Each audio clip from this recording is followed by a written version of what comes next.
What I'd like to do today is talk about one of my favorite subjects, and that is the neuroscience of sleep. Now, there is a sound. It worked. a sound that is desperately familiar to most of us, and of course it's the sound of the alarm clock.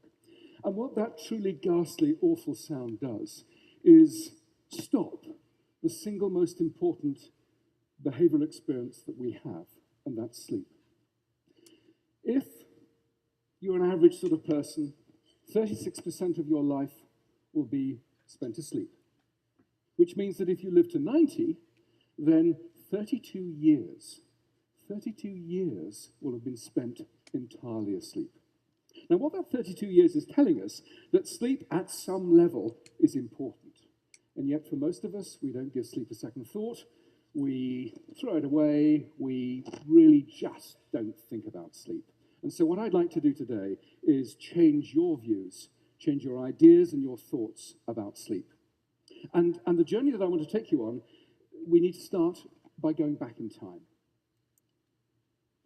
Enjoy the honey-heavy dew of slumber. Any ideas who said that? Shakespeare's Julius Caesar. Yes, let me give you a few more quotes. O sleep, O gentle sleep, nature's soft nurse, how have I frighted thee? Shakespeare again from, I won't say it, the Scottish play. From the same time, sleep is the golden chain that ties health and our bodies together. Extremely prophetic, by Thomas Dekker, another Elizabethan dramatist. But if we jump forward 400 years, the tone about sleep changes somewhat. This is from Thomas Edison from the beginning of the 20th century. Sleep is a criminal waste of time and a heritage from our cave days. Bang! And if we also jump into the 1980s, some of you may remember that Margaret Thatcher was reported to have said, sleep is for wimps.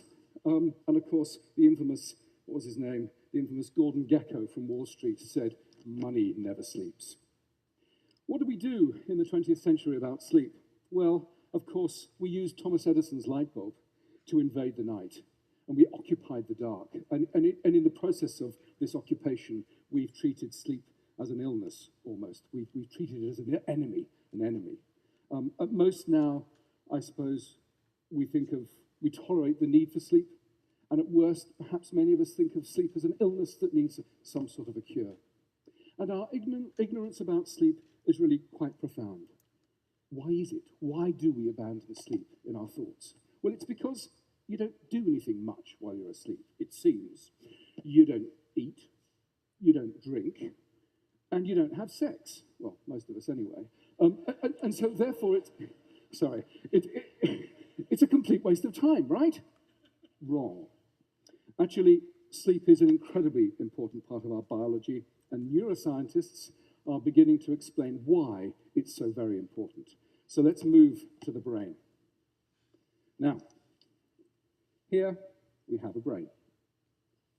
This is donated by a social scientist, and they said they didn't know what it was, or indeed how to use it. So,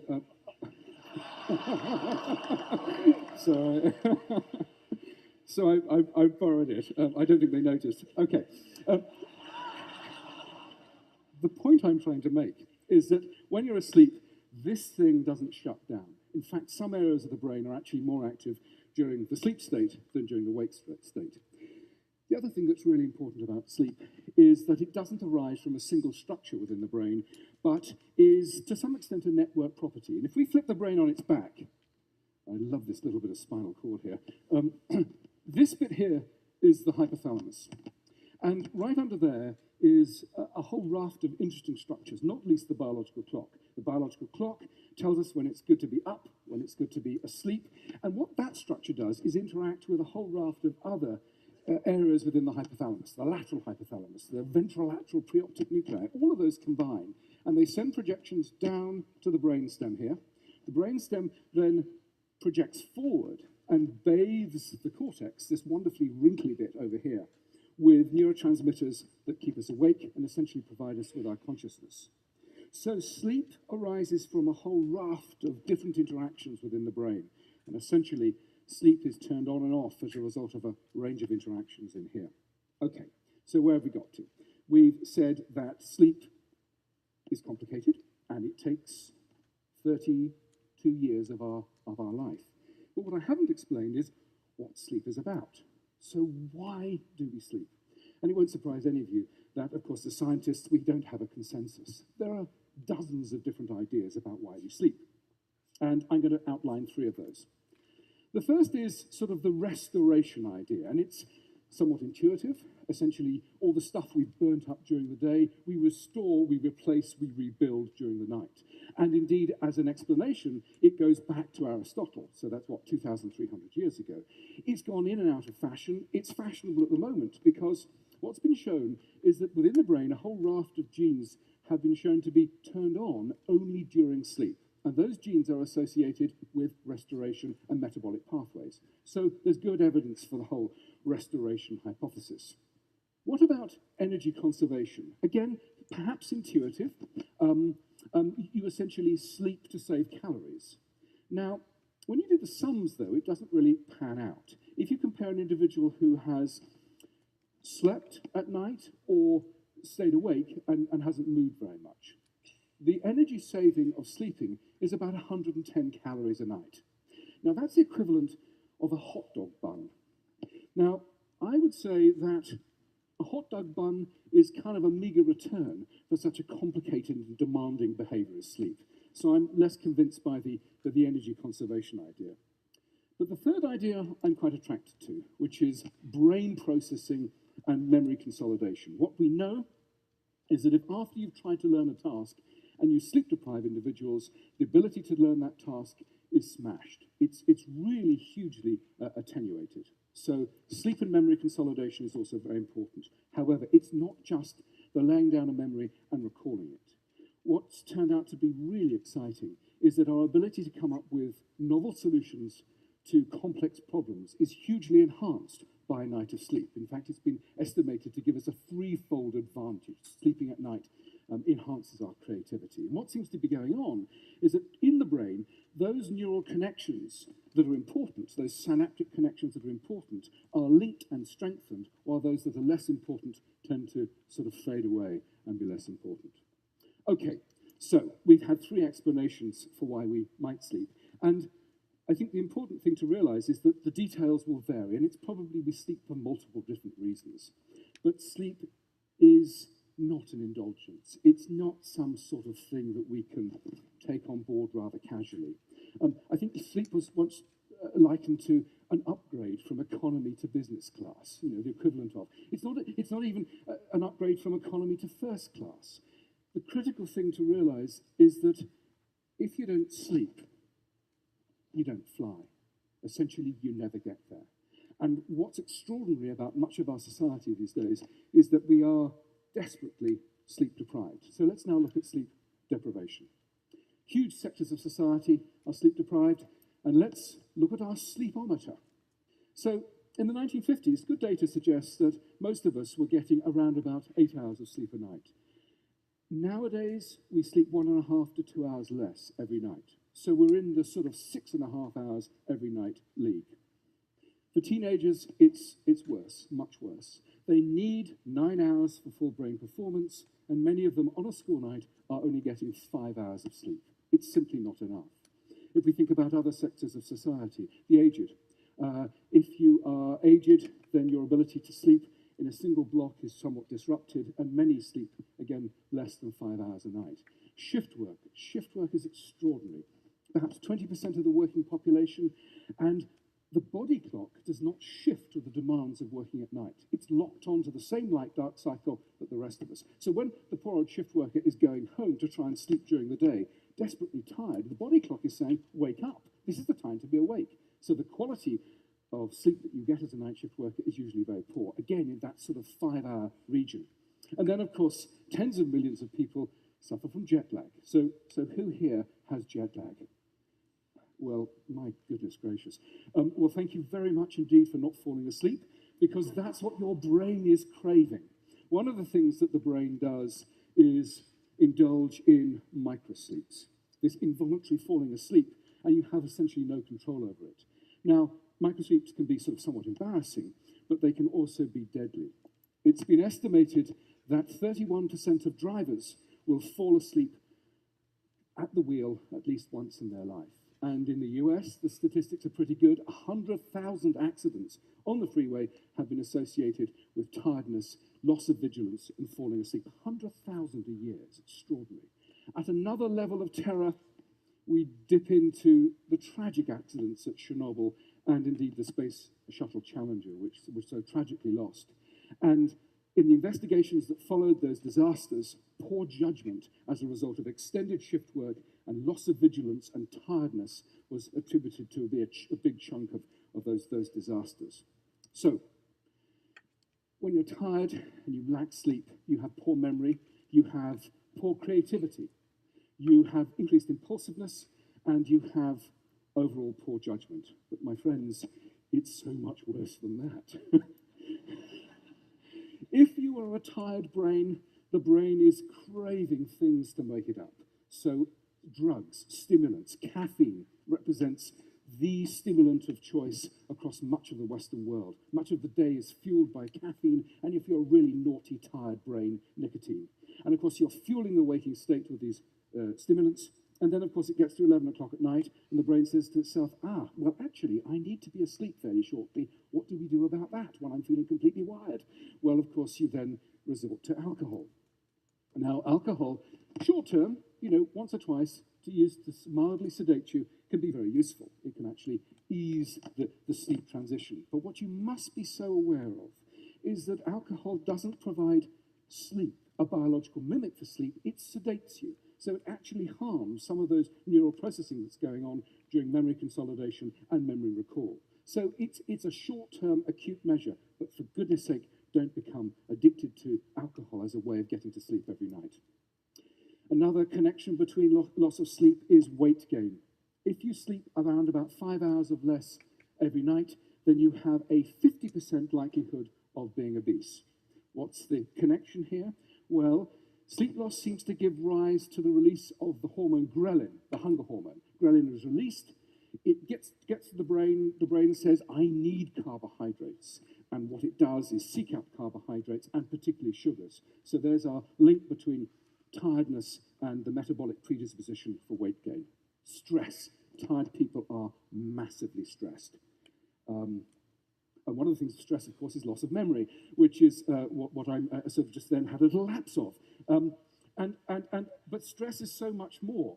So if you're acutely stressed, not a great problem, but it's sustained stress associated with sleep loss that's the problem. So sustained stress leads to suppressed immunity, and so tired people tend to have higher rates of overall infection, and there's some very good studies showing that shift workers, for example, have higher rates of cancer. Increased levels of stress throw glucose into the circulation. Glucose becomes a dominant part of the vasculature, and essentially you become glucose intolerant, therefore diabetes too. Stress increases cardiovascular disease as a result of raising blood pressure.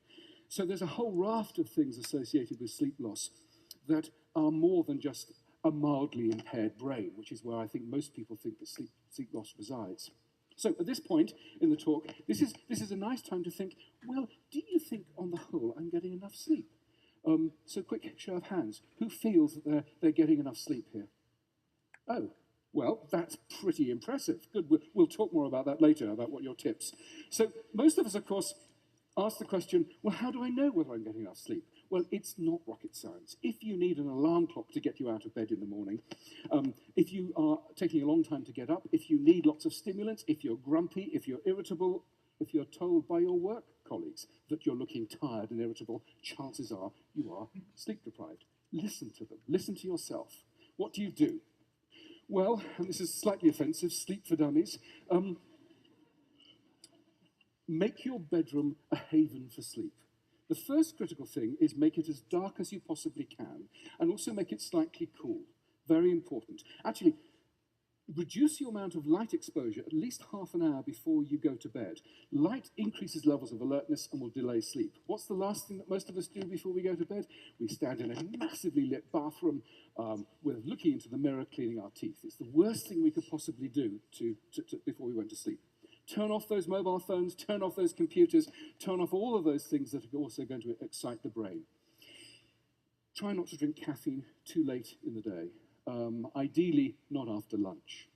Now, we said about reducing light exposure before you go to bed, but light exposure in the morning is very good at setting the biological clock to the light-dark cycle. So seek out morning light. Basically, listen to yourself. Wind down. Do those sorts of things that you know are going to ease you off into the honey-heavy dew of slumber. Okay, that's some facts. What about some myths? Teenagers are lazy. No. Poor things. They have a biological predisposition to go to bed late and get up late, so give them a break. We need 8 hours of sleep a night. That's an average. Some people need more, some people need less. And what you need to do is listen to your body. Do you need that much or do you need more? That's simple as that. Old people need less sleep. Not true. The sleep demands of the aged do not go down. Essentially, sleep fragments and becomes less robust, but sleep requirements do not go down. And the fourth myth is early to bed, early to rise makes a man healthy, wealthy, and wise. Well, that's wrong at so many different levels.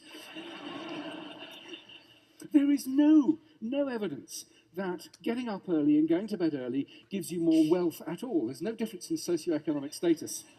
In my experience, the only difference between morning people and evening people is that those people that get up in the morning early are just horribly smug.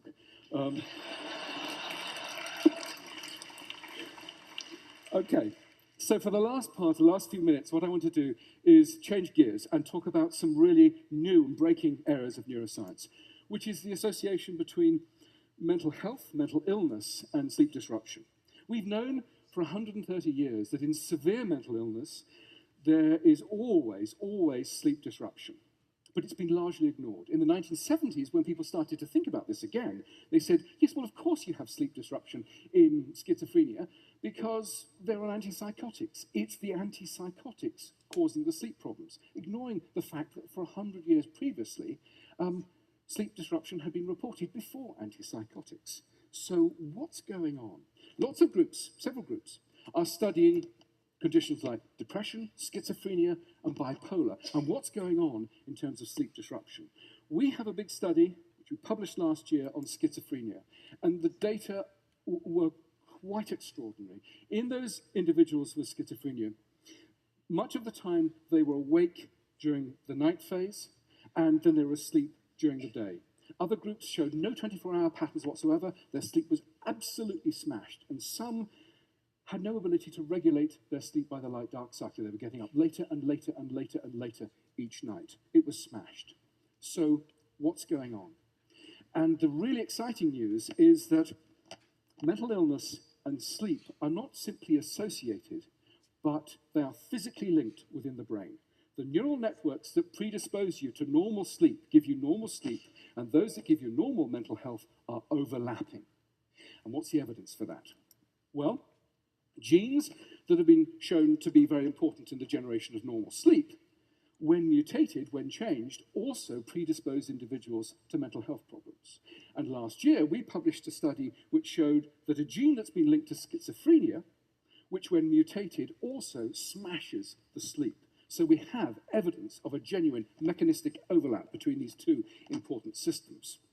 Other work flowed from these studies. The first was that sleep disruption actually precedes certain types of mental illness. And we've shown that in those young individuals who are at high risk of developing bipolar disorder, they already have a sleep abnormality prior to any clinical diagnosis of bipolar.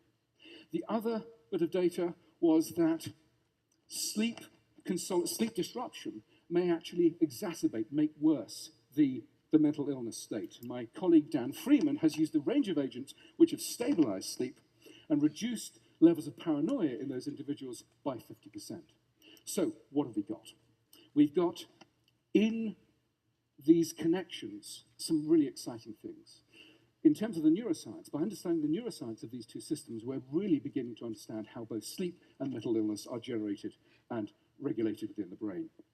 The second area is that if we can use sleep and sleep disruption as an early warning signal, then we have the chance of going in. If we know that these individuals are vulnerable, early intervention then becomes possible. And the third, which I think is the most exciting, is that we can think of the sleep centers within the brain as a new therapeutic target. Stabilize sleep in those individuals who are vulnerable. We can certainly make them healthier, but also alleviate some of the appalling symptoms of mental illness. So let me just finish. What I started by saying is, take sleep seriously. Our attitudes towards sleep are so very different from a pre-industrial age, when we were almost wrapped in a duvet. We used to understand intuitively the importance of sleep. And this isn't some sort of crystal-waving nonsense. This is a pragmatic response to good health. If you have good sleep, it increases your concentration, attention, decision-making, creativity, social skills, health. If you get sleep, it reduces your mood changes, your stress, your levels of anger, your impulsivity, and your tendency to drink and take drugs. And we finished by saying that an understanding of the neuroscience of sleep is really informing the way we think about some of the causes of mental illness, and indeed is providing us new ways to treat these incredibly debilitating conditions. Jim Butcher, the fantasy writer, said, "Sleep is God, go worship." And I can only recommend that you do the same. Thank you for your attention.